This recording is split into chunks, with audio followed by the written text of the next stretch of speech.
todos. É maravilhoso. Como é bom ver os clientes trabalhando para o reino, né? Trabalhando para o Senhor. Vamos orar ao Senhor nesse momento aí, por favor. Por sua cabeça, vamos agradecer a Deus por tudo que Ele tem feito, por tudo que Ele há de fazer e porque Ele vive entre nós. Amém? Eterno de Israel, nesta manhã queremos te agradecer, queremos te louvar, queremos bendizer o teu nome porque o Senhor vive entre nós. Obrigado, Senhor, pela tua presença. Obrigado, Senhor, por tudo que o Senhor tem feito nesta casa. Esta casa pertence ao Senhor. O Senhor é o dono desta obra. E o Senhor faz conforme a tua vontade, conforme o teu querer. Queremos te adorar nesse Shabat, porque o Senhor é o Senhor do Shabat. E com alegria nós estamos aqui, Senhor, nos regozijando pelo prazer de adorar o Senhor nesse dia que o Senhor nos deu de presente, que é o Shabat. Como é bom usufruir e tomar posse das bênçãos do Shabat. Eterno de Israel, toma meus irmãos, cada um nas tuas mãos, em nome do Mashiach Yeshua. Amém, amém e amém. Queridos, eu gostaria que você compartilhasse comigo um texto da palavra do Senhor, aonde essa semana o Senhor ministrou muito ao meu coração, que está no livro de Salmos, Salmos número 73, que é um salmo muito conhecido, não sei se todos vocês conhecem, que é o Salmo de Asaf. Asaf, um grande ministro, um grande levita do Senhor. Eu gostaria de ler com vocês esses versos da palavra do Senhor. Quero que você internalize no seu coração essas palavras, porque certamente o Eterno, Ele vai se revelar ao teu coração. Porque quando você vê e quando você analisa o texto e as palavras de Asaf, muitas vezes nos deparamos com a atualidade, com aquilo que muitos pensam e muitos acham mediante a vida. Verso 1 diz assim: verdadeiramente Deus é bom para Israel e para aqueles que são limpos de coração. Mas quanto a mim, os meus pés quase se foram e os meus passos esteve bem perto de escorregarem. Pois eu tive inveja do tolo quando vi a prosperidade do perverso, pois não afastas em sua morte, mas sua força é firme. Eles não estão em tribulação como os outros homens, e nem eles se afligem como os outros homens. Por isso o orgulho lhes cerca como uma corrente, e a violência os cobre como vestimenta. Seus olhos destacam-se com gordura, e eles têm mais do que o coração poderia desejar. Eles são corruptos e falam perversamente no que diz a respeito à opressão. Eles falam arrogantemente. Eles põem a sua boca contra os céus, e a sua língua caminha pela terra. Por isso o seu povo retorna para cá, e as águas de um copo cheio são espremidas para eles. E eles dizem: como Deus sabe? E há conhecimento no Altíssimo? Eis que estes são os ímpios que prosperam no mundo, e eles aumentam em riquezas. Realmente eu limpei o meu coração em vão, eu lavei as minhas mãos na inocência, pois ao longo do dia tenho sido afligido e castigado toda manhã. Se eu disser, falarei assim, eis que eu ofenderia contra a geração dos teus filhos. Quando eu pensei em conhecer isto, foi doloroso demais para mim, até que eu fui ao santuário de Deus. Então eu entendi o seu fim. Certamente tu os puseste em lugares escorregadios, e tu os lançaste na destruição. Como são trazidos para a desolação, como é um momento, eles são completamente consumidos por terrores, como é um sonho, quando alguém acorda. Assim o Senhor, quando tu acordas, tu desprezarás a imagem deles. Assim meu coração ficou entristecido, e eu fui picado em meus rins. Tão tolo eu fui, ignorante eu fui como um animal diante de ti.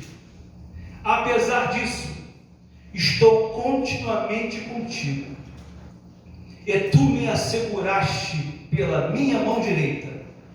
Tu me guiarás com o teu conselho, depois que me receberás para a glória. Quem tem eu no céu, a não ser a ti? Não há ninguém sobre a terra que eu deseje mais do que a ti. A minha carne e meu coração falham, mas Deus é a força do meu coração e a minha porção para sempre. Porquanto eis que aqueles que estão longe de ti perecerão. Destruíste todos aqueles que vão vagueando sem ti. Mas é bom para mim aproximar-me de Deus, e eu pus a minha confiança no Senhor Deus, que eu possa declarar as tuas obras. Aqui está o momento de crise, de um grande homem de Deus, que deixou um legado extraordinário durante o seu ministério. Acho que é um pouco alto, né? Som. Enfim, aqui está falando de um mestre da música, um grande levita da casa do Senhor. Ele nasceu no momento de crise em Jerusalém. Ele nasce no final da vida do sacerdote Eli, mais conhecido como sacerdote cego, num momento desastroso de Israel, aonde a arca do Senhor é retirada da casa do Senhor. E depois disso, o rei Saul, ele assume o reinado. E durante 40 anos que o rei Saul reinou em Jerusalém, ele não se preocupou com a arca do Senhor. Então foi nesse contexto que surge Asaf, porque o rei Davi, quando assume o reinado, a primeira coisa que ele faz é trazer a arca do Senhor para Jerusalém, porque ele sabia que a arca do Senhor, ela representava a presença de Deus. E o fato de trazer para Jerusalém era também uma estratégia para poder organizar as tribos, né? E então assim ele procede. Ele manda resgatar a arca do Senhor, que estava na casa de Abinadab. E conhecemos a história do trajeto, quando a arca foi retirada e levada para Jerusalém. Os filhos de Abinadab, que são muitas vezes mal interpretados, mas todos nós conhecemos a história. Eu não quero me delongar e nem me prender nisso, porque o que eu queria falar é sobre a vida de Asaf. Então Asaf, ele tem a incumbência, a responsabilidade de conduzir os levitas, porque ele foi ordenado, ele foi preparado para fazer aquilo que o Senhor tinha determinado.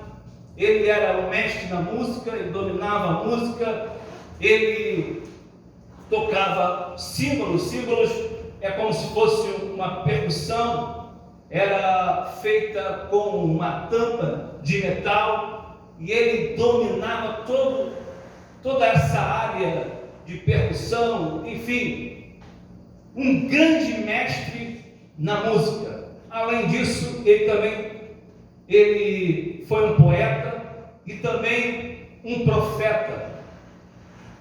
As crônicas vai relatar que quando ele louvava, quando ele adorava, ele também profetizava, ele tinha revelações, ele era muito usado por Deus no momento das suas ministrações, em que ele louvava e conduzia toda a orquestra no templo. Um grande maestro. Ele foi aquele que conduziu, juntamente com Davi, a arca para Jerusalém. 6 passos eles davam e depois sacrificavam. Enfim, um homem digno, um homem temente ao Senhor, um homem que se aproximava de Deus de uma forma tremenda, um homem que louvava e Deus usava os seus lábios, um instrumento vivo de Deus, que deixou um legado para as gerações. Porém, ele escreveu o livro de Salmos, capítulo 73, e no momento de crise, porque ele foi questionar a Deus. Ele disse: Deus, por que os ímpios prosperam e os justos perecem? Por que isso? Ele não entendeu o contexto. Então, quando você vai analisar o verso 1, ele inicia dizendo: verdadeiramente Deus é bom para Israel, para aqueles que são limpos de coração. Ele externa aqui que ele era um homem que conhecia Deus, que tinha intimidade com Deus e comunhão com Deus. Olha o que ele diz no verso 2: mas quanto a mim, os meus pés quase se foram, e os meus passos esteve bem perto de escorregarem. Ele estava falando que ele esteve muito próximo para se desviar do caminho do Senhor. Ele declara isso para o Senhor, que ele esteve próximo de se afastar dos caminhos do Senhor. E ele prossegue aqui: pois eu tive inveja do tolo, quando vi a prosperidade do perverso.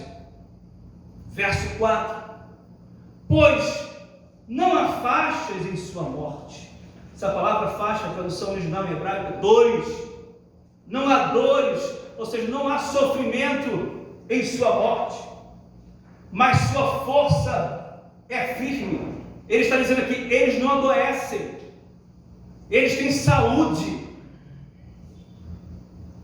E ele continua dizendo: eles não estão em tribulação como os outros homens, e nem eles se afligem como os outros homens. Ele faz uma comparação dos justos e o ímpio. Ele diz: por que o ímpio perece? Por que o ímpio passa por aflição? Porque o justo passa por aflição e nada acontece com esse ímpio. E ele continua: por isso, verso 6, por isso o orgulho lhe cerca como uma corrente, e a violência os cobre como vestimenta. Eles são orgulhosos, são violentos, e eles são cobertos de violência. E ele inicia, ele continua questionando acerca disso. Verso 7. Seus olhos destacam-se como gordura. Gordura fala de riqueza. Eles têm mais do que o coração poderia desejar. Olha o que ele diz para Deus. Eles são corruptos e falam perversamente no que diz respeito à opressão. Eles falam arrogantemente. Ele está dizendo, eles te afrontam, eles são arrogantes. E por que tudo está fluindo na vida deles? E continua o verso de número 9. Eles põem a sua boca contra os céus, afrontam Deus. Ele está dizendo, eles te afrontam, Senhor, e a sua língua caminha pela terra. Ou seja, eles compram tudo, têm poder para comprar tudo pela terra. Verso 10. Por isso seu povo retorna para cá, e as águas de um copo cheio são espremidas para eles. Ele está falando das festas. Eles são bajulados, eles são venerados, idolatrados por pessoas. Verso de número 11. E eles dizem, como Deus sabe?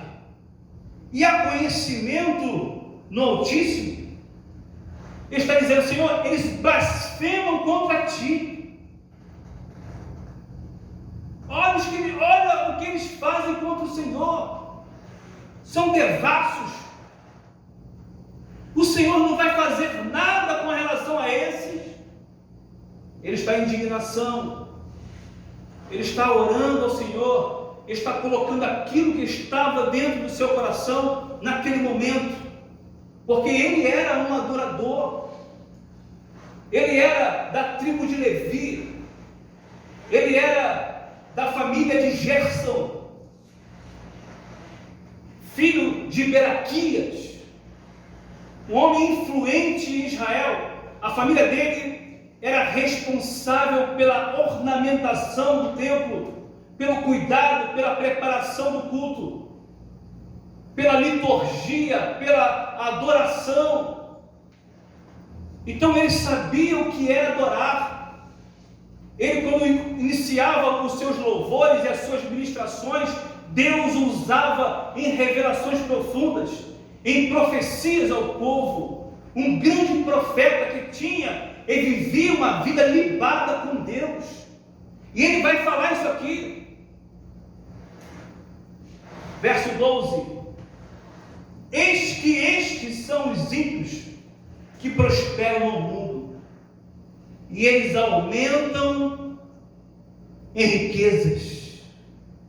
Irmãos, quantas vezes nós nos deparamos com situações que nós não entendemos? Senhor, o que está acontecendo? Eu levo uma vida com o Senhor, pago um preço, sou tão amassado, sou tão cobrado, sou tão provado. E esse cidadão aí, na política, roubando, fazendo, acontecendo, rasgando a Constituição, mexendo, alterando as leis para o seu benefício próprio, brincam com o Senhor, nada acontece contra eles. O que é isso, Senhor? Quantas vezes acontece assim conosco? Nós questionamos e clamamos por justiça. Senhor, que haja justiça. O que está acontecendo, Senhor? Não é assim? Deus manda fogo lá em Brasília. O que está acontecendo, Deus?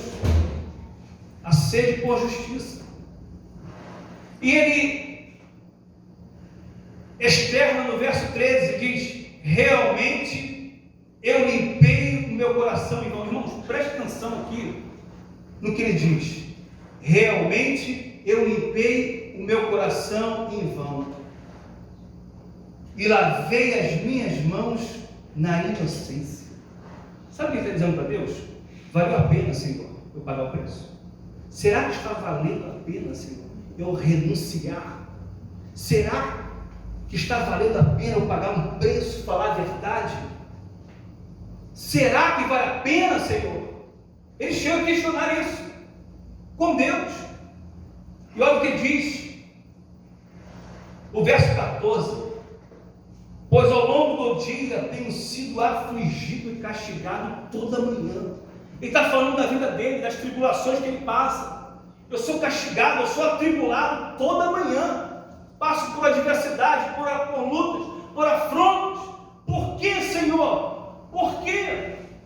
Se eu sou um levita da tua casa, se eu ando na tua presença, se eu cuido das tuas coisas, se eu pago um preço, se eu renuncio o pecado, se eu ando em retidão com o Senhor, por que eu estou passando por essas tribulações? Olha o que ele diz para o Senhor. O verso de número 15: se eu disser, falarei assim, eis que eu ofenderia contra a geração dos teus filhos. Ele está dizendo, eu poderia até ir pelo caminho deles, eu poderia até fazer e praticar as coisas que eles praticam, mas eu iria escandalizar os teus filhos, porque ele era uma liderança, ele era o líder do louvor do templo, ele ensinava, ele era uma referência em Jerusalém, por ser o maestro, aquele que conduzia o culto, e Deus o usava de maneira poderosa. Ele não era um menino aqui, ele já era um senhor, e ele relata isso para Deus, ele abre o seu coração para Deus. O verso 5, verso 16, ele diz, quando eu pensei em conhecer isto, foi doloroso demais para mim. Ele diz a Deus, quando eu pensei em andar por esse caminho, eu senti o impacto do teu temor, eu senti a dor dentro de mim. Olha o que ele diz no verso de número 21: assim o meu coração ficou entristecido, e eu fui picado em meus rins. Na tradução original, essa palavra, eu fui picado em meus rins, quer dizer, eu fui triturado, estou doente, estou enfermo, as minhas costas estão doloridas.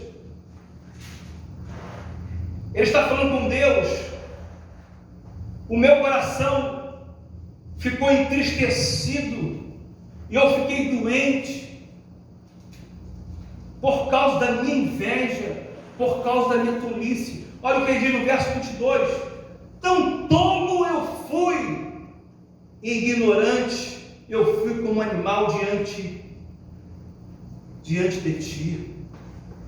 Eu me tornei um homem bruto, um homem amargo, um homem estúpido. Foi assim que eu me tornei, por causa do contexto que eu vivia, por causa da situação que eu estava vivendo, de ter uma vida dedicada ao Senhor e passar por tantas provações, por tantas adversidades. Eu me tornei um homem amargo. Quantas vezes nós pensamos assim? Quantas vezes nós não entendemos e falamos, Deus, por que isso, Senhor? O que está acontecendo? Eu tenho uma vida de retidão, eu ando na tua presença, por que tantas tribulações? Por que tantas adversidades? Por que tantas provações? Tudo está fluindo na vida do ímpio, tudo está acontecendo, vive muito bem, tranquilo, não fica enfermo, não tem problema nenhum, e eu passo essas adversidades. O que está acontecendo, Senhor? Esse foi o questionamento de Asaf no momento de crise. Quantas vezes passamos por esse momento de crise? Momentos que muitas vezes endurecemos os nossos corações, por não entender aquilo que estamos passando no momento. E muitas vezes, por imaturidade, queremos questionar a Deus. E falar: Senhor, por que isso? Por que eu passo por isso? Por que isso acontece só comigo? Por quê? Por quê? Por quê? Por quê? E ele vai dizer para Deus: por causa desses porquês, desses questionamentos, eu me afastei do Senhor. Eu me tornei um homem duro. Mas ele vai relatar no verso de número 17 algo muito especial. No verso 15, no verso 16, ele diz: quando eu pensei em conhecer isto, foi doloroso demais para mim. Eu parei. Agora olha o que diz o verso 17: até que eu fui ao santuário de Deus, então eu entendi o seu fim. Muitas vezes questionamos a Deus e por causa disso nos afastamos do Senhor. Senhor, por que eu estou tanto tempo nisso? Por que o Senhor não muda o meu cativeiro? Por que o Senhor não muda a minha situação? Eu tenho feito tudo certo, Senhor. O que está acontecendo? Por que, Senhor? Por que, Senhor? Por que, Senhor? Prosperidade não é sinal de bênção de Deus. Não é. A Bíblia diz que sol e chuva são o quê? Para todos. Não é isso? Aí, quando ele entra no santuário de Deus, ele diz: então eu entendi o seu fim. Aí ele diz: certamente tu os puseste em lugares escorregadios, e tu os lançaste na destruição. Como são trazidos para a desolação, como em um momento, eles são completamente consumidos por terrores. O justo, quando passa por uma adversidade, uma enfermidade, ele crê em Deus. A sua confiança está em Deus. E ele sabe, se Deus decidir recolher a sua alma, ele sabe que ele vai estar com o Senhor. Então não há desespero, não há aflição, porque nós sabemos para onde nós vamos estar com o Senhor. Mas o ímpio não.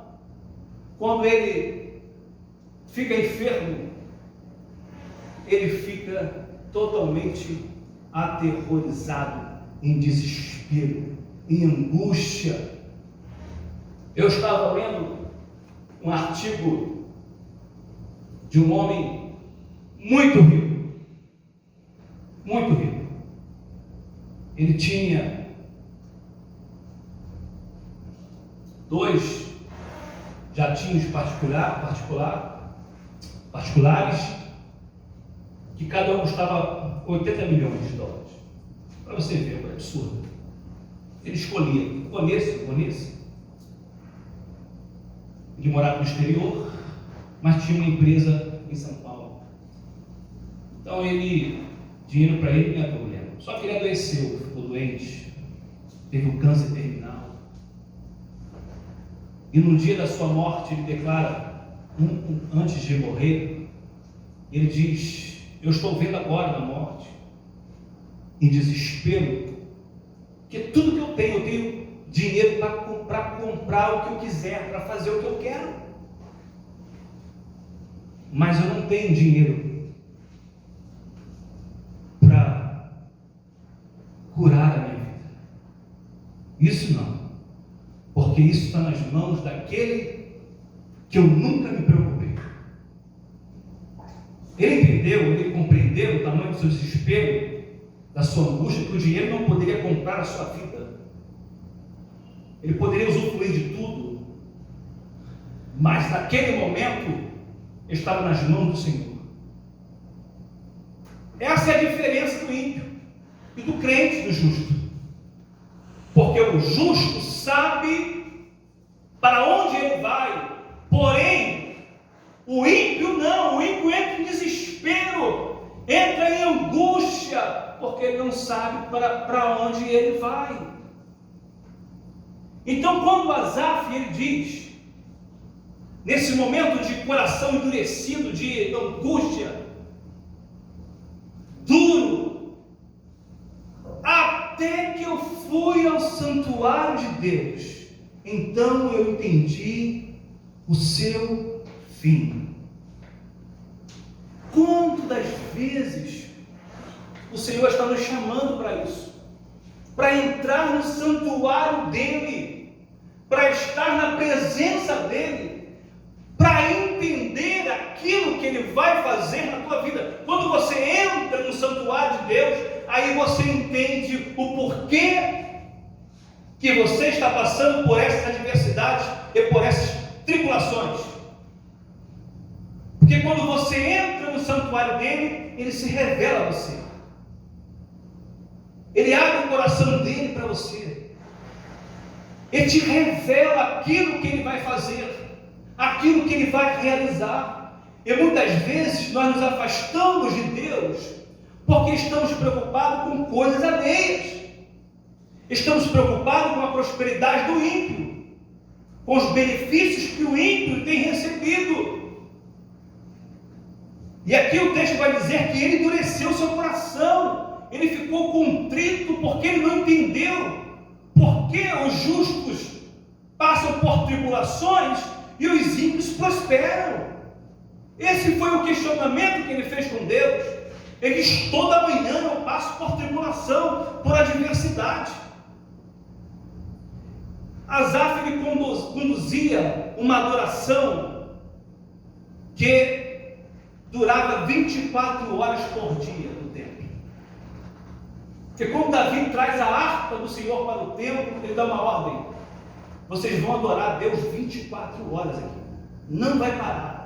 Então ele era aquele que administrava todo o louvor, toda a liturgia do templo, e ele se dedicava a Deus 24 horas por dia, porque ele tinha que conduzir, tinha que ministrar, tinha que dar a ordem para todos aqueles que estavam ali, como eles iriam conduzir. Ele era responsável pelo rodízio dos levitas. Era um homem que se dedicava à casa do Senhor. E agora ele questiona Deus: por que, Senhor? Por que eu estou passando por isso? Por que eu estou passando por essas adversidades? Verso de número 22, Salmo 103, verso de número 22. Ele diz: tão tolo eu fui, ignorante eu fui como animal diante de ti. Ele reconhece. Verso 23: apesar disso, eu estou continuamente contigo, e tu me seguraste pela minha mão direita. Tu me guiarás com o teu conselho, e depois me receberás para a glória. Quem tenho eu no céu, a não ser a ti? Não há ninguém sobre a terra que eu deseje mais do que a ti.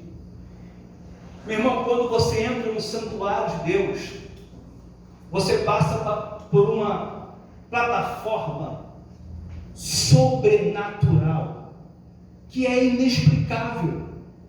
Eu não sei se você já teve essa experiência de entrar no santuário de Deus. No momento de angústia, no momento de aflição, é o momento que você se derrama aos pés do Senhor.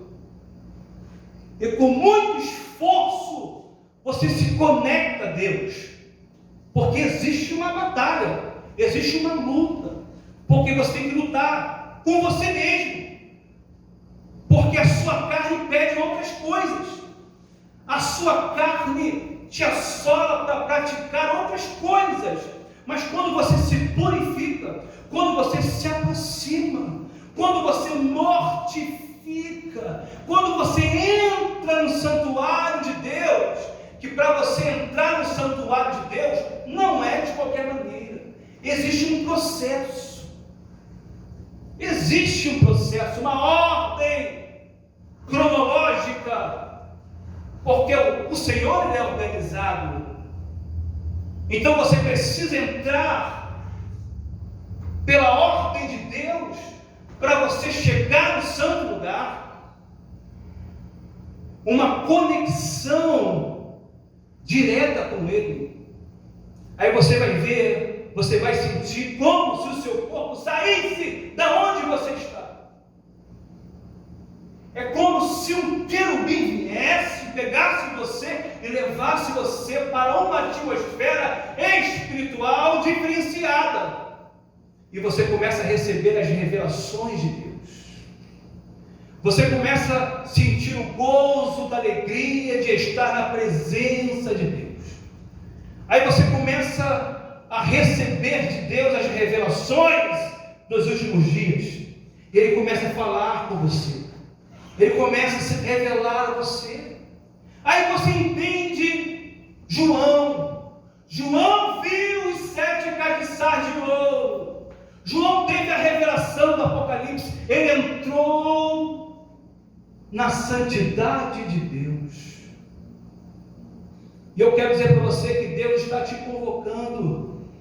Ele está te chamando para isso. Enquanto você ficar se preocupando com o ímpio, isso vai atrapalhar você. Enquanto você ficar lutando contra a vontade de Deus, isso vai atrapalhar você, porque Deus está te convocando, Deus está te chamando para entrar na presença dEle. Eu estou falando de um homem que andava na presença de Deus, um homem que vivia Deus 24 horas por dia, mas ele só teve a revelação de Deus quando ele entrou no santuário de Deus. E o verso 17 vai dizer: até que eu fui ao santuário de Deus, então eu entendi o seu fim. Deus está te chamando nesses últimos dias. Nós estamos vivendo dias difíceis. A cada dia, a cada semana eu posso falar isso. Eu recebo a notícia de um conhecido que foi embora, que deixou filhos, família, emprego, tudo, igreja, tudo, ministério, tudo, e partiu. Então você, quando vê essas coisas, você não entende o porquê. Isso vai te assolando, vai te afligindo. Você vai ficando com medo, aflito, angustiado, coração endurecido, aparece os porquês da mente. Nós não entendemos isso.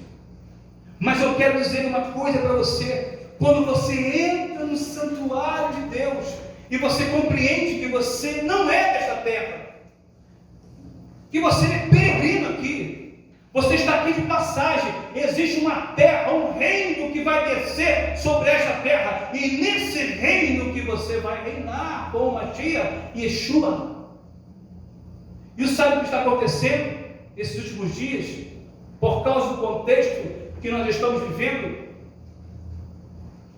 está havendo uma dificuldade de alguns enxergar o mundo vindouro, enxergar esse nível espiritual de andar com o Senhor, de viver com Deus. Irmãos, quando você anda com Deus e quando você vive com Deus, você passa pelas tempestades, você passa pelas lutas. É por isso que você vai entender que quando Yeshua, ele veio sobre aquela tempestade, ele chega para Pedro e diz: Pedro, vem comigo para cá. Pedro estava dentro da embarcação, era um homem costumeiro no mar, ele sabia do contexto que ele estava vivendo naquele momento, e agora ele vê o próprio mestre andando sobre aquelas águas. Sabe que o Mashiach estava se revelando a eles? Eu estou acima de tudo isso. Eu sou maior do que isso. Isso está abaixo de mim. E se vocês estiverem comigo, e se vocês andarem comigo, vocês vão compreender que isso está abaixo de vocês. Porque o que eu tenho para oferecer para vocês é vida eterna. O que eu tenho para oferecer a vocês é um gozo eterno. Então Yeshua chega para Pedro e fala: Pedro, vem comigo, Pedro. E Pedro estava naquele êxtase espiritual em ver o Mashiach sobre as águas. Então o que ele faz? Ele começa a andar sobre as águas. Ele começa a andar em direção ao Mashiach. Pensa nisso, irmão. No meio das ondas, no meio do vento contrário, na tempestade, uma chuva absurda, à noite, ele começa a andar. Mas quando ele pensa na prosperidade dos ímpios, quando ele pensa nas coisas alheias, nas adversidades, nas tribulações, ele afunda no mar. Aí Yeshua se aproxima dele e diz: homem de pequena fé, vem comigo. O que está acontecendo nesses dias é uma preocupação alheia. Nós estamos preocupados com muitas coisas, e por causa disso queremos fazer as coisas com nossas próprias mãos, com os nossos próprios pés. Só que o Senhor, nesta manhã, Ele está dizendo: vem comigo para o santuário. Ele está te convidando a entrar no santuário dele. Sabe por quê? Porque Ele quer se revelar a você. Ele quer mostrar para você aquilo que Ele quer realizar na tua vida, através do quê? De uma aproximação com Ele, de um relacionamento intenso com Ele. Davi só foi Davi porque ele tinha um Asaf do seu lado. Asaf, um grande homem de Deus, um guerreiro, que deixou um legado. Para você poder entender que a geração de Asaf, ela foi tão abençoada por Deus, que quando o rei Ezequias, ele oferece a Deus e restaura as festas, ele levanta os descendentes de Asaf. Você vai ver Neemias falando, no momento da restauração de Jerusalém, depois do exílio babilônico, Neemias e Esdras, todos dois, disseram: traga os descendentes de Asaf.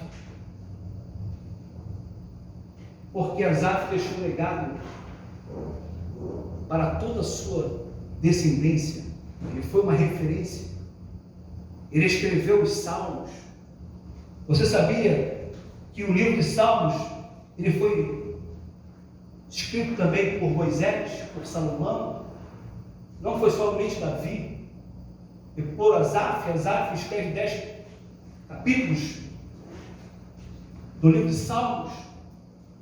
Uma referência. Um homem que deixou um legado, passou por um momento de crise, um momento de diversidade. Quando você começa a ler aqui Salmo número 103, no início, você fica com o teu coração endurecido, com raiva de Asaf. Que loucura que esse cara está dizendo? Está maluco? Como que ele vai falar uma coisa dessa? Que loucura é essa?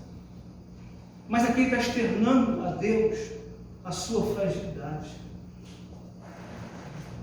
ele está externando a Deus as suas fraquezas com toda sinceridade. Muitas vezes é isso que o Senhor quer de nós. Não adianta você querer ocultar de Deus. Não adianta você querer esconder de Deus. Não adianta. Porque o Senhor conhece o teu coração. Ele conhece a tua vida.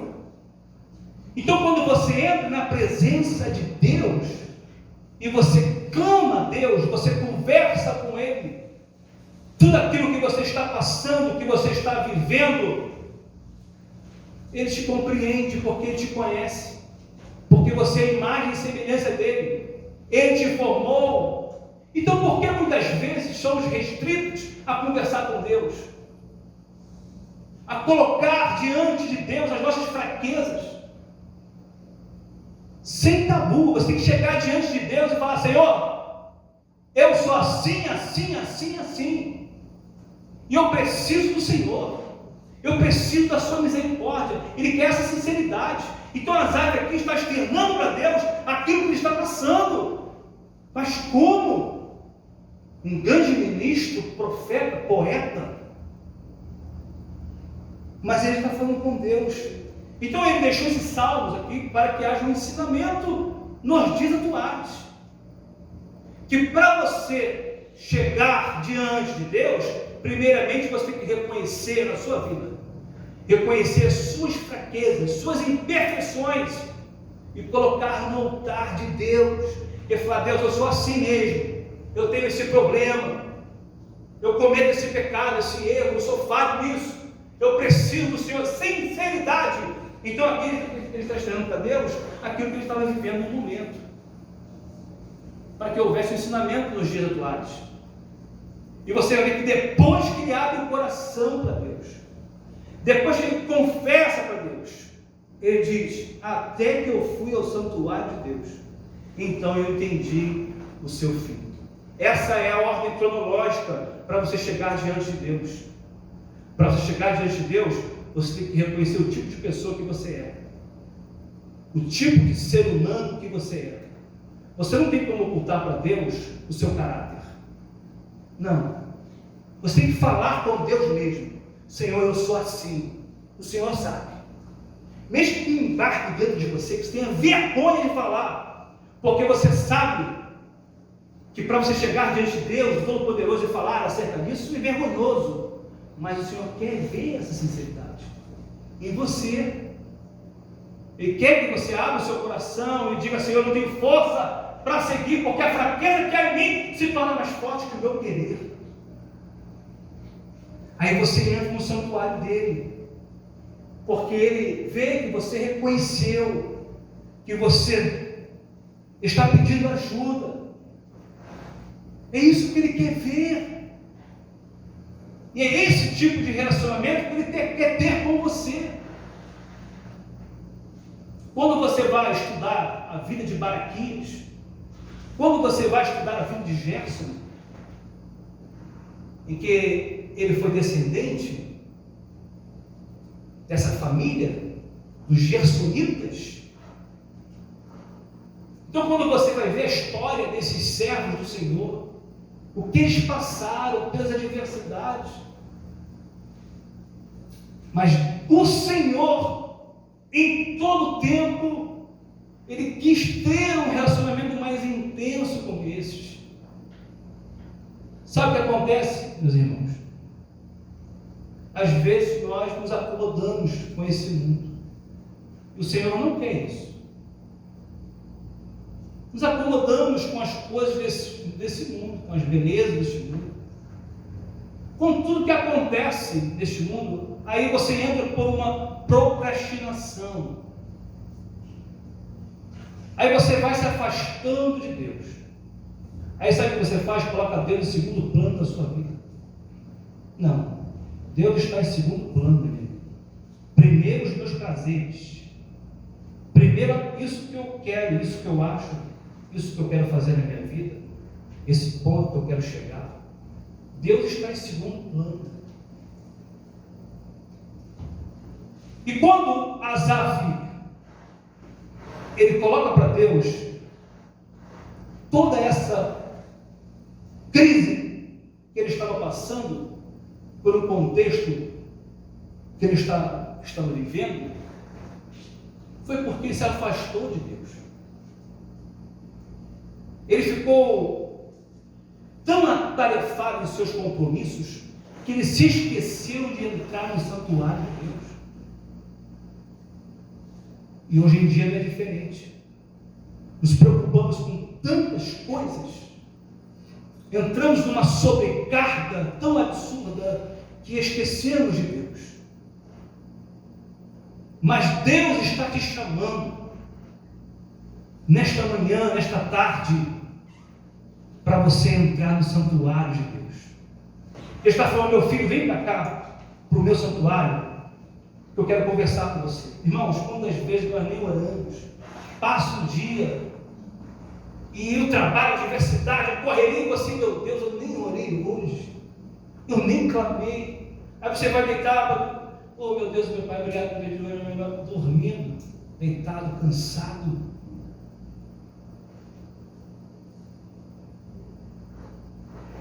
Eu quero dizer uma coisa para você: coloque Deus em primeiro plano na sua vida, e você vai ver o que Deus vai fazer na sua vida, na sua casa, na sua família, no seu trabalho.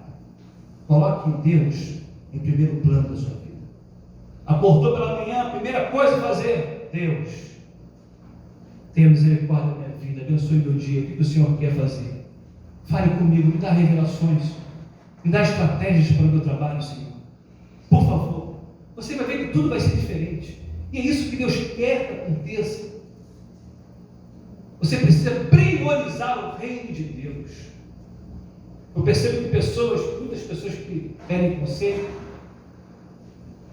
acerca das suas vidas, e quando eu ouço elas falarem, eu percebo que a adversidade que elas estão passando foi porque elas colocaram Deus em segundo plano de suas vidas. E é por isso que está passando por essas adversidades e por essas tribulações. E o meu conselho, muitas vezes, é o seguinte: coloque Deus em primeiro plano da sua vida, que você vai ver que tudo vai ser diferente. Eu sei que é difícil, irmãos. Eu sei que é difícil. Você acha que eu tenho vontade de orar? Você acha que eu tenho vontade de chamar a cara na Bíblia lendo? Minha carne pede outras coisas. Ficar em casa assistindo uma TV, um filme que eu gosto. Você acha que eu não sinto essas vontades? Ah não, pastor, ele é um santo, anda com Deus. Não sinto, a minha carne pede. Mas eu tenho que entender aonde está a minha prioridade. Não posso perder 3, 4 horas da minha vida assistindo um filme e nem ler a palavra. Se Deus é prioridade na minha vida, eu tenho que ter prioridade em buscar a palavra dele, em orar, porque eu sou um crente, eu sou um servo de Deus. Então isso não pode ser uma prática na vida de um crente. Não, você tem que priorizar o reino de Deus, para você poder entrar na presença de Deus. E você tem que mortificar a tua carne, lutar com a tua carne. É muito difícil, não é fácil não. Eu vou dormir. E o Senhor fala: vai orar, rapaz. Tem aquela família assim que está passando por isso. Senhor, eu estou cansado. Vai orar. Você levanta e você ora. Você clama por uma família, por uma vida que está precisando de alguma coisa. Esse é o Evangelho.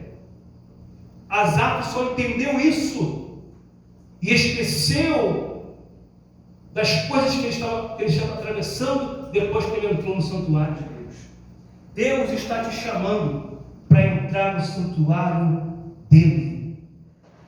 Quando Asaf conduz a arca da casa de Obed-edom para Jerusalém, ele não tinha sido instituído ministro ainda. Mas Davi, quando viu a atitude dele, porque ele estava fazendo tudo o que ele podia, se esforçando, se empenhando, mesmo sem ser a obrigação dele, Ah, não vou fazer a obra de Deus não, porque essa obrigação é do pastor.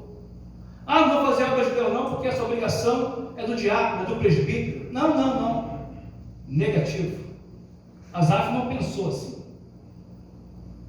Ele fez o que tinha que fazer, mesmo sem ser responsável daquilo que ele estava fazendo. Mas ele fez, porque ele fez para Deus.